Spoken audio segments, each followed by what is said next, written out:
Ah, la NBA, la plus grande ligue de basket au monde, avec les meilleurs joueurs, des actions spectaculaires, des performances légendaires, du drama, des transferts, le All-Star Game, les playoffs, les finales. Wow, attends, le All-Star Game? Le All-Star Game dont tout le monde fait semblant d'en avoir encore quelque chose à faire. Le All-Star Game dont tout le monde sait que ça va être nul, mais regarde quand même. Le All-Star Game dont tout le monde se plaint parce qu'on a rarement un match compétitif. Ce All-Star Game, vraiment. Oui, bah le All-Star Game quoi, c'est bon. Bon, parlons un peu sérieusement du All-Star Game, et à travers ça, plus globalement de la NBA.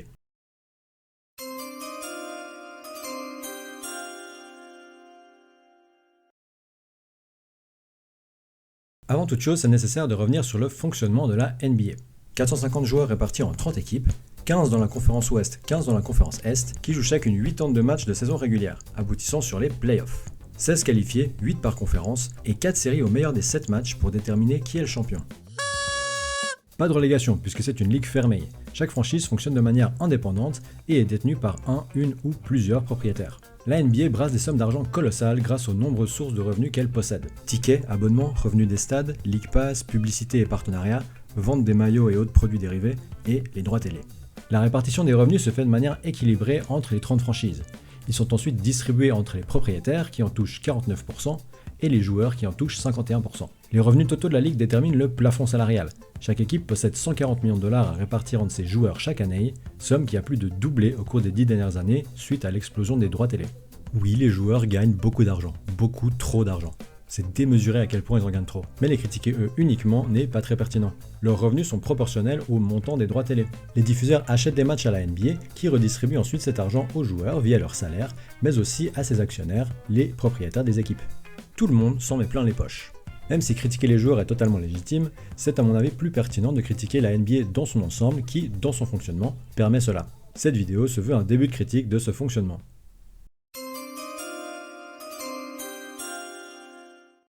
Bien, venons-en au All-Star Game avec une première question. Eh bien, qu'est-ce que c'est? Chaque saison, en fin février, le championnat s'arrête environ une semaine et s'organise chez l'une des équipes de la ligue un week-end, le All-Star Weekend, réunissant les meilleurs joueurs dans différents concours et dans un match d'exhibition, le All-Star Game. Dans ce match, 12 joueurs de l'Est affrontent 12 joueurs de l'Ouest. Les 5 titulaires de chaque équipe étant sélectionnés à 50% par les fans, 25% par les médias et 25% par les joueurs. Les 7 autres joueurs de chaque équipe étant choisis par les coachs de la ligue. Au fil des années, le week-end a évolué. Il y a eu différents concours et événements suivant les éditions, le format du match et la méthode de sélection des joueurs a changé également, mais une constante est restée, le All-Star Game, le match entre les stars de la ligue. Le tout premier All-Star Game a eu lieu le 2 mars 1951 lors de la 5e saison de la NBA. À l'époque, la jeune ligue peinait à décoller face aux autres grandes ligues majeures américaines, baseball et foot américain en tête. À cela s'est ajouté un scandale de matchs truqués en basket universitaire, le CCNY Point Shaving Scandal, qui éclate en janvier 1951 et qui a terni l'image du basket à travers le pays. Dans le but de détourner l'œil du public du scandale et de redorer un peu le blason de ce sport à l'échelle nationale, l'idée d'un match de gala naît au cours d'une rencontre entre le président de la NBA, Maurice Podoloff, le directeur de la publicité de la NBA, Haskell Cohen, et le propriétaire des Boston Celtics, Walter A. Brown, qui accueillit le tout premier All-Star Game. Cet événement naît comme une idée de promouvoir une bonne image du basket et de la ligue en particulier. Une publicité géante pour gagner en notoriété et pour faire croître la ligue économiquement. Plus de visibilité, plus de fans, plus de revenus. Le pari est réussi puisque ce premier rendez-vous rassemble plus de 10 000 personnes. Là où l'affluence dans la salle du Boston Garden cette année-là était de 6 500 en moyenne et 3 500 en moyenne pour l'ensemble de la ligue. C'est important de comprendre ça. Le All-Star Game ne naît pas d'une volonté de faire plaisir aux fans, mais d'en gagner des nouveaux. De se donner une bonne image dans la sphère médiatique et auprès du grand public, et de gagner en respectabilité vis-à-vis des autres sports. Il remplit un rôle économique avant tout, et vu la direction que prend la Ligue aujourd'hui, j'y reviendrai, je ne pense pas que son but ait changé.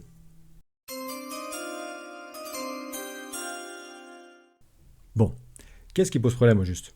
Qu'est-ce qui est reproché au All-Star Game et au week-end dans son ensemble aujourd'hui? Globalement, qu'on se fasse chier. Et pour ça, le All-Star Game 2024 à Indianapolis était un grand cru. Des concours rocambolesques et sans intérêt, qui s'apparentent plus à du cirque qu'à du basket, des joueurs pas motivés et pas compétitifs pour un sou, une NBA qui ne sait plus quoi inventer pour rendre l'événement un tant soit peu intéressant, et une parodie de match pour finir le week-end en beauté. La seule constante qui semble satisfaire tout le monde quant à sa qualité au fil des années, c'est le concours à 3 points. Mais pour le reste, le consensus négatif autour du week-end domine, et la NBA en est pleinement consciente. And to the Eastern Conference All-Stars, you scored the most points. Well, congratulations. Personnellement, ça doit faire une dizaine d'années que je n'ai pas regardé de All-Star Game en entier, que ce soit en direct ou en rediffusé. J'en ai regardé étant ado, mais j'ai vite perdu l'intérêt, et ça m'allait très bien de regarder les highlights le lendemain matin. Et pour les concours, c'est pareil, j'ai vite basculé sur des compilations. Et même en ne regardant que les meilleures actions, j'ai effectivement l'impression que le match de l'année dernière était un des moins compétitifs depuis que je regarde la NBA, soit un peu plus de 15 ans. Les mecs marchent, ils se regardent jouer, c'est à peine de faire une action avec plus de 2 passes, ils font même plus semblant d'essayer de défendre. Et le quatrième quart-temps, qui est généralement d'un niveau un petit peu plus élevé que le reste du match, était aussi pénible à regarder que les 3 premiers. Bon, dans ce que je viens de dire, il y a inévitablement une part de vérité, vu le consensus global, et parce que je pense avoir assez de recul sur la question pour ne pas tomber bêtement dans du c'était mieux avant, même si je ne l'écarte pas totalement. Il y a aussi une lassitude de ma part, certainement partagée par d'autres, de voir année après année les mêmes actions, les mêmes shoots à 3 points non contestés, les mêmes dunks en contre-attaque, etc. La première réaction qu'on peut avoir devant cette situation, c'est de se tourner vers les joueurs. Indépendamment du format du week-end et du contexte dans lequel ils s'inscrivent, sur lesquels je vais revenir, ce sont eux qui se trouvent sur le parquet lors des concours et des matchs et qui ont la responsabilité la plus visible de la qualité de l'événement. Pour ce qui est du match en lui-même, la NBA peut essayer de trouver toutes les solutions qu'elle veut pour le rendre plus compétitif. Au bout du compte, le dernier mot reviendra à ceux qui le jouent. Les joueurs doivent prendre leurs responsabilités. Que ce soit par le biais des vétérans qui motivent les troupes ou montrent l'exemple directement, là je pense à LeBron James, Stephen Curry ou Kevin Durant, que ce soit par le biais des jeunes et des nouveaux All-Stars qui arrivent et qui se mettent à jouer sérieusement pour titiller un peu les plus anciens, ou que ce soit, mais j'y crois très peu, par un effort collectif où tout le monde se regarde droit dans les yeux et se décide réellement à jouer. Bref, si amélioration il doit y avoir, ça passera par une plus grande implication des joueurs. Ils ne sont cependant pas les seuls responsables de cette situation. On peut également regarder du côté de la ligue et du format du match pour se questionner quant à la faible qualité du basket qui est proposé par les stars de la ligue lors des récents All-Star Games. Historiquement, les 12 joueurs sélectionnés de l'Est affrontent les 12 joueurs sélectionnés de l'Ouest. Cette distinction entre conférence Est et conférence Ouest existe depuis le début de la NBA et perdure encore aujourd'hui. Ces 10-15 dernières années, les joueurs ont pris de plus en plus de pouvoir au sein de la ligue vis-à-vis des franchises et de leurs propriétaires. Ils sont plus maîtres de leur destin que jamais quant au choix de leur équipe, qu'ils soient agents libres ou sous contrat.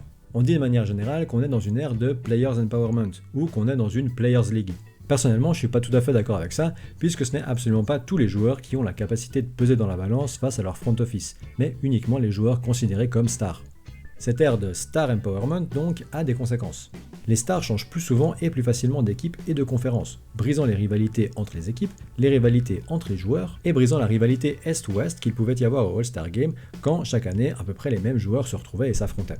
Tout ça joue sur l'adversité et l'engagement des joueurs lors du match qui, aujourd'hui et depuis quelques années, sont inexistantes. La NBA ayant compris cela, elle a tenté d'innover.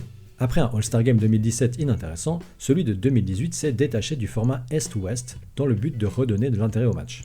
Toujours 12 joueurs de chaque conférence étaient sélectionnés par le vote des fans, des médias, des joueurs et des coachs, mais les 2 joueurs arrivant en tête de leur conférence auprès des fans, LeBron James et Stephen Curry, pouvaient monter leur propre équipe en choisissant chacun leur tour un joueur parmi les 22 restants. L'idée étant que les joueurs seraient plus motivés à jouer s'ils étaient impliqués dans le processus et s'il s'agissait de défendre les couleurs d'une équipe qu'ils ont eux-mêmes montée.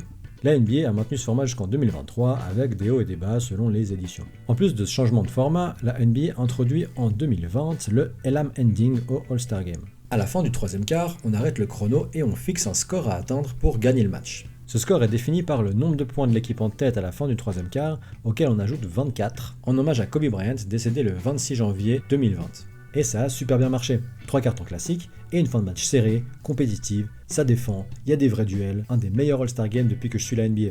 Ça a duré 2-3 éditions maximum. Après ça, retour à la normale, même quand la fin de match était potentiellement serrée.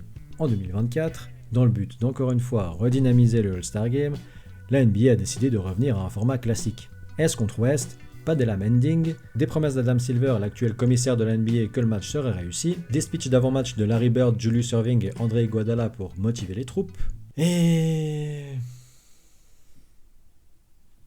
C'est de la merde. Nul, pire que tout, indigne, une honte, une insulte au sport. Après ces réactions légitimes, 2 questions étaient sur toutes les lèvres. Comment en est-on arrivé là et comment redonner de l'intérêt à ce match? Comment sauver le All-Star Game?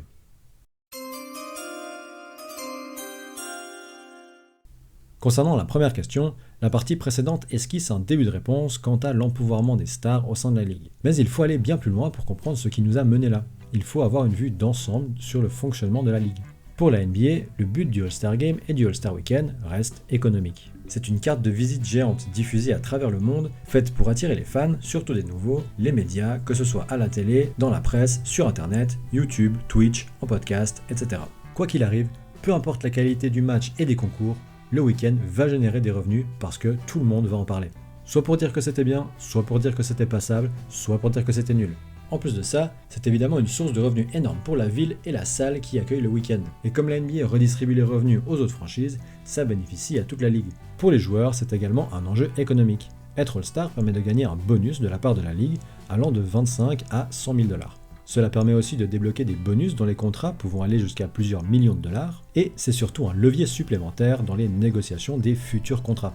Être All-Star confère un certain statut au sein de la ligue, une preuve que les joueurs sélectionnés font partie de l'élite, et qu'ils sont reconnus comme tels par leurs pairs, les coaching staff, les médias, les fans, et leur salaire doit refléter cela. Ce statut pèse également dans leur palmarès et dans l'héritage qu'ils laisseront après leur retraite. Le nombre de sélections au All-Star Game est souvent mis sur la table lorsqu'on compare les carrières des joueurs, lorsqu'on fait des classements, all-time ou actuels, ou lorsqu'il s'agit du Hall of Fame.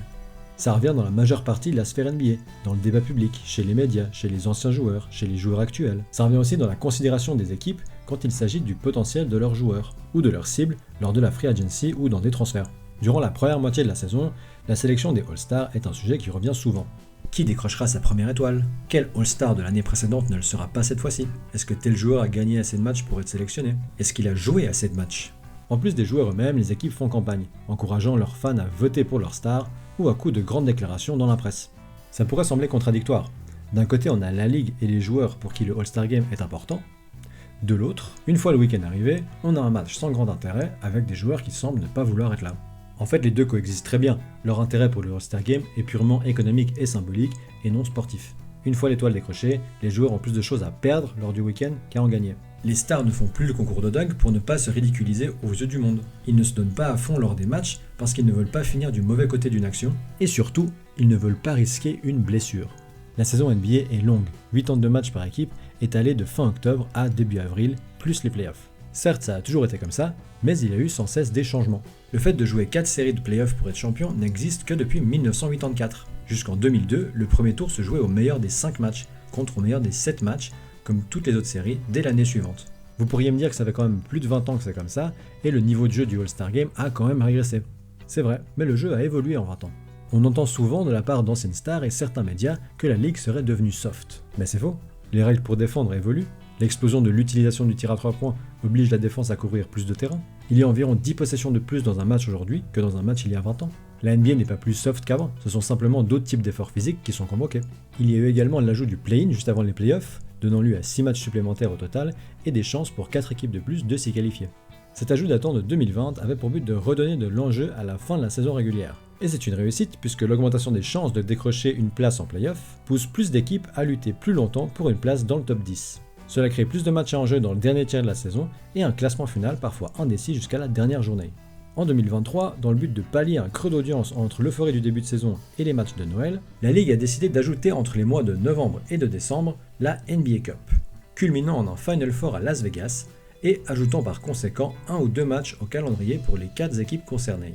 Ajoutant surtout de l'enjeu à des matchs dès le début de saison alors que les équipes tentent de trouver leur rythme de croisière. En plus de ça, les étés sont souvent consacrés aux équipes nationales, avec des échéances au minimum 2 étés sur 4 pour les Américains et Canadiens, dont les stars ne font pas la Coupe des Amériques, et 3 étés sur 4 pour les autres qui sont plus enclins à aller jouer avec leur sélection nationale lors des compétitions continentales. Si on ajoute à ça une course effrénée à l'information du côté des médias au sens large, et que les moindres rumeurs concernant une star, ses moindres faits et gestes, peuvent faire l'objet d'une news qui va engendrer encore plus de rumeurs, augmentant ainsi la pression médiatique autour des joueurs. Bon, si on résume vite fait. On a une saison NBA longue et plus dense que jamais avec la NBA Cup, le play-in, des compétitions FIBA pendant l'été, un rythme de jeu qui n'avait pas été atteint depuis la fin des années 80 mais avec plus de surface du terrain utilisée, et des joueurs constamment médiatisés et sujets aux rumeurs. Et j'énumère tout ça sans y poser un jugement. C'est le contexte actuel de la NBA et c'est le contexte dans lequel les joueurs évoluent. On peut le déplorer ou s'en réjouir, mais à mon avis on peut difficilement le contester. Tous ces éléments ont pour conséquence l'accumulation de la fatigue physique et mentale tout au long de l'année et au fur et à mesure que les saisons passent, augmentant ainsi le risque de blessure, on y revient. Et c'est vraiment là le cœur du problème. Lors du All-Star Game, les joueurs n'ont à gagner qu'un seul match sans réel enjeu. Mais ils ont beaucoup plus à perdre, surtout s'ils se blessent. Et s'ils ne se blessent pas, le match et le week-end en eux-mêmes ajoutent de la fatigue physique et mentale. Alors oui, une blessure, ce n'est jamais cool. mais cet enjeu n'est pas nouveau. C'est vrai, mais encore une fois, il faut comprendre le contexte global. Depuis quelques années, le load management s'est démocratisé. Pratique qui consiste à reposer un joueur lors de certains matchs, soit par précaution, soit pour une douleur ou pour une blessure légère, ou pour lui éviter justement une accumulation de fatigue et un risque de blessure grave. Conséquence de ce que je viens d'évoquer, de la position de pouvoir des stars au sein de la ligue, de l'évolution du jeu, de carrières plus longues, de la meilleure gestion et prévention des blessures, de l'envie des joueurs d'avoir une santé physique qui tient la route après leur carrière, la réponse se trouve certainement au croisement de tout ça. Petit souci, le load management ça ne plaît pas trop à la NBA. Pour faire simple et de leur point de vue, c'est un énorme manque à gagner. Médiatique déjà puisque les stars sont moins présentes sur les parquets, et par conséquent un manque à gagner économique. Pour pallier à ça, depuis la saison 2022-2023, la Ligue a mis en place une mesure encourageant les joueurs à ne pas trop tirer sur la corde du load management. À savoir l'obligation de jouer un minimum de 65 matchs sur 82 pour être éligible aux récompenses de fin d'année, les trophées individuels et les All-NBA Team, les meilleurs 5 de la saison. Des récompenses qui sont importantes pour le palmarès personnel des joueurs et qui débloquent des bonus de contrat bien plus importants qu'une sélection au All-Star Game de l'ordre de plusieurs dizaines de millions de dollars. Du coup, je tique un peu quand, dans le contexte actuel de la ligue, et suite à leurs décisions récentes qui poussent les stars à jouer 1 plus de matchs et 2 avec plus d'enjeux, j'entends la NBA ou n'importe qui commentant le All-Star Game se plaindre ou être surpris de la faible qualité du match. C'est le seul moment de la saison où les joueurs peuvent réellement se reposer plusieurs jours de suite, passer du temps avec leur famille, leurs proches, faire un peu la fête. Évidemment que ça leur saoule de jouer un match qui compte pour rien, au cours duquel ils pourraient se blesser et risquer de perdre des millions de dollars. Du point de vue des joueurs, c'est totalement compréhensible et logique. Maintenant, si vous pensez que le risque de blessure au All-Star Game est irrationnel ou, dans une moindre mesure, surestimé, vous n'auriez pas totalement tort. Mais encore une fois, dans l'esprit des joueurs, le jeu n'en vaut pas la chandelle. Une blessure que les joueurs ont en tête, à mon avis, est celle de Paul George en août 2014. Ça n'était pas lors d'un All-Star Game, mais lors d'un autre type de match sans réel enjeu sportif, un match d'entraînement de l'équipe nationale américaine ouvert au public. Lors d'une tentative de contre, George atterrit pile à l'endroit où le pied du panier touche le sol et se casse la jambe. Double fracture du tibia péroné.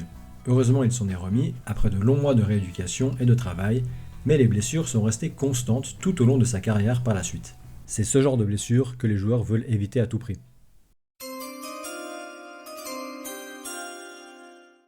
Maintenant qu'on sait tout ça, comment sauver le All-Star Game? Comment lui redonner de l'intérêt? Cette question, ça fait une dizaine d'années qu'on se la pose, en tout cas à ma connaissance, et les changements de format de match des dernières années n'ont pas changé grand-chose. Certes, on a eu quelques All-Star Games disputés comme celui en 2020, mais ça tient plus de l'exception que de la règle. Là, on est presque 5 ans plus tard, avec l'impression que c'est pire que jamais. La solution du format n'est jamais que temporaire. Pour l'édition 2025, beaucoup de rumeurs quant au format du match ont circulé. Revenir sur le format des capitaines d'équipe, avec ou sans le Elam Ending, offrir une récompense à l'équipe qui gagne le match, qu'elle soit économique ou sportive, un avantage du terrain en finale par exemple, joueurs américains contre ceux du reste du monde. Tous ces formats possèdent cependant des inconvénients majeurs vis-à-vis de ce que le All-Star Game signifie pour la NBA et pour les joueurs. Je ne vais pas détailler pourquoi parce que ça ne servirait à pas grand chose, je vais m'expliquer dans un instant, et de toute façon, la Ligue a choisi une autre option. Pour le All-Star Game 2025, il a été décidé de se détourner d'un match standard. À la place, se tiendra un mini-tournoi de 4 équipes, comme la NBA le fait déjà pour le Rising Stars Challenge depuis 2022, le match des rookies et des sophomores, et comme la NHL le fait pour son All-Star Game depuis 2016. Ce mini-tournoi se déroulera sous la forme d'un Final Four, 2 demi-finales et la finale pour les vainqueurs. Les 24 All-Stars seront répartis dans 3 des 4 équipes, et la dernière sera celle qui est arrivée gagnante du Rising Stars Challenge 2 jours plus tôt. Personnellement, je pense que le All-Star Game 2025 sera une réussite pour tout le monde. NBA, joueurs, fans, tout ce que vous voulez. Est-ce que je vais le regarder et m'en réjouir si c'est le cas? Non. En réalité, ce que représente le All-Star Game est à l'opposé de ce pourquoi je regarde la NBA et le basket en général. Et parallèlement à ça, quand je regardais le All-Star Game, c'était pour voir des actions que je ne pouvais pas voir ailleurs. Et maintenant que j'ai vu, revu et re-revu le même genre d'action, année après année, bah c'est bon quoi, j'ai vu ce qu'il y avait à voir. Ça ne m'empêche pas de voir que le All-Star Game est important pour la NBA et qu'il est un révélateur de ce qu'est la Ligue. Est-ce que je souhaiterais qu'il en soit autrement? Bien sûr, mais ça n'est pas le cas. Et ce n'est pas possible qu'il en soit autrement tant que le modèle économique de la NBA est ce qu'il est. Je ne m'en réjouirai pas non plus parce que quel que soit son format, quelle que soit sa réussite, on se retrouvera dans quelques années, après une nouvelle baisse d'intérêt, à se reposer la même question. Actuellement, le All-Star Game fonctionne selon des cycles de 2-3 ans. Perte d'intérêt, nouveau format, engouement général, puis reperte d'intérêt, etc. Et comme la NBA veut générer toujours plus d'audience, toujours plus de contenu, toujours plus de news, toujours plus d'argent, elle est contrainte de renouveler son format sans arrêt. Et naviguer à vue en ayant la plus grosse montagne de dollars possible comme boussole, ça n'est pas sauver le All-Star Game. En fait, cette question n'a pas vraiment de sens. Ou plutôt, y répondre n'en a pas vraiment. du moins sans préciser l'intérêt de chacun des acteurs. C'est ce que j'ai essayé de faire dans cette vidéo concernant la ligue et les joueurs. Ce ne sont pas les seuls. Il y a les médias américains et internationaux, à la télé et sur internet, les fans, etc. Quand la question est posée par les fans, les médias ou plus généralement dans le débat public, la préoccupation est sportive avant tout. Personne n'a envie de se faire chier dans ce match. Et comme personnellement j'en ai pas grand chose à faire de cet événement, je précise que c'est ce que je comprends des différentes émissions, podcasts, articles, etc. que j'ai écoutés ou lus sur le dernier All-Star Game. Par contre, pour les joueurs et la NBA, cette question n'a pas lieu d'être. Une fois les bénéfices économiques et symboliques empochés, les joueurs ne veulent qu'une chose, ne pas se blesser.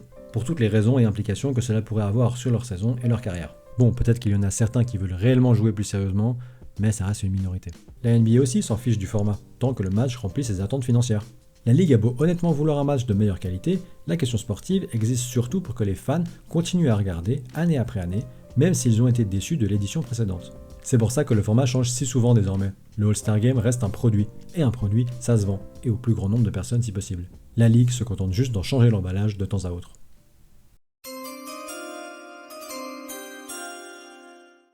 Le All-Star Game n'est que le reflet condensé de la NBA et de son fonctionnement. Une entreprise qui fait du divertissement et qui cherche avant tout à faire du profit, toujours plus de profit. Le côté sportif du All-Star Game ne peut pas être dissocié du contexte capitaliste dans lequel il existe. Il en est réduit à n'être qu'au second plan, derrière l'aspect économique. C'est à la fois un produit de ce système et un produit que la Ligue veut vendre au plus grand nombre. Qu'on soit bien d'accord, ça a toujours été le cas, mais elle a amorcé une fuite en avant au cours des dernières années. En témoigne l'explosion des droits télé, le nombre de matchs à l'étranger, que ce soit en pré-saison ou en saison régulière, l'augmentation des contrats publicitaires, notamment l'arrivée des sponsors sur les maillots ou sur les terrains, l'augmentation des partenaires de paris sportifs, la nécessité de faire de l'audience et de générer des vues pour les médias, avec pour conséquence la culture de l'instant, la mise en avant d'avis outranciers pour rester poli ou à peine vraisemblables, ou encore de rumeurs infondées qui se transforment en polémiques quand reprises par l'ensemble de la sphère médiatique. So I think where we can all do a better job, and again, I'm not just pointing to the media here, is talking more about the game. Que quelqu'un dise à Adam Silver que s'il pense vraiment ce qu'il dit, il faut qu'il arrête d'être un gros capitaliste de merde. Je pense qu'on est toutes et tous plus ou moins conscients de ça. Il faut maintenant adapter nos discours et nos attentes autour du All-Star Game en prenant ça en compte.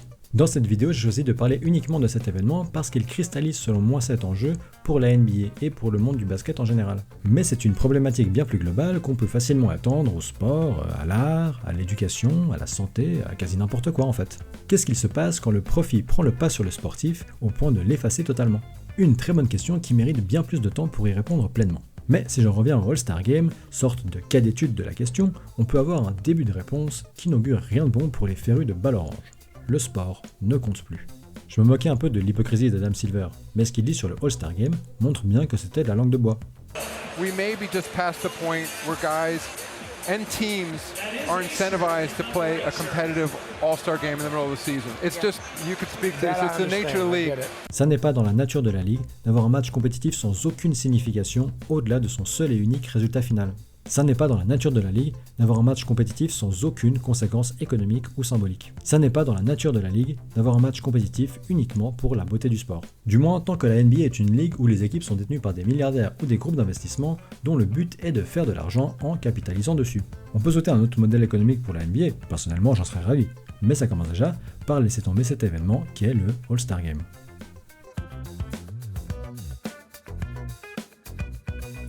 Merci beaucoup d'avoir regardé cette vidéo. Si vous avez aimé, likez et partagez la chaîne autour de vous. Merci d'avance. C'est une vidéo qui m'a pris plus de temps à écrire que prévu, déjà parce que j'ai un peu traîné pour la finir, mais aussi parce que c'était plus difficile que ce que je pensais à faire un script clair, comportant tous les enjeux nécessaires à l'analyse de la situation, et de rendre le tout à la fois compréhensible pour les néophytes et pas trop redondant pour les aficionados. Donc dites-moi en commentaire ce que vous avez pensé de la vidéo et où vous vous situez un peu en termes de connaissances sur la NBA, et surtout n'hésitez pas à me donner votre avis sur le All-Star Game. Voilà, autrement vous pouvez me suivre sur les réseaux, Instagram, X et Letterboxd, et je vous dis à très bientôt sur The Great Many.